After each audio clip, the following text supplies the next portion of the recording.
ఇంతటితో ఆగిపోలా. రాంబాబు అన్నను 10:30కి అరెస్ట్ చేస్తారు. రాంబాబు అన్నను 10:30కి అరెస్ట్ చేస్తారు. ఎందుకయ్యా అరెస్ట్ చేస్తారు రాంబాబు అన్నను?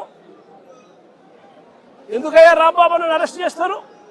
చంద్రబాబు నాయుడు గారిని తిట్టాడట. చంద్రబాబు నాయుడు గారిని తిట్టినందుకు అరెస్ట్ చేస్తారట.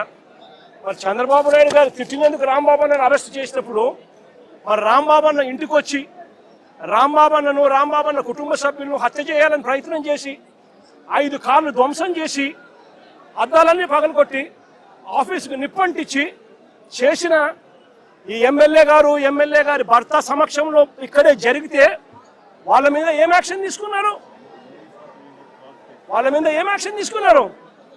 స్టేషన్ బెయిల్ ఇచ్చి పంపించినారు. అదే చంద్రబాబు నాయుడు గారిని తిట్టాడు అని చెప్పి రాంబాబు అన్న తర్వాత మీడియా సమక్షంలో 1 గంటకి ఇన్సిడెంట్ జరగక మునిపే వివరణ ఇస్తూ తాను చింతిస్తూ వివరణ ఇచ్చినప్పటికీ కూడా రాంబాబును ఇంటి మీద అటాక్ చేసి రాంబాబును ఈ మాదిరిగా చేసిన దానికి వీళ్ళు మనుషులేనా అని అడుగుతా ఉన్నా. ఇది జంగల్ రాజ్ కాదా అని అడుగుతా ఉన్నా.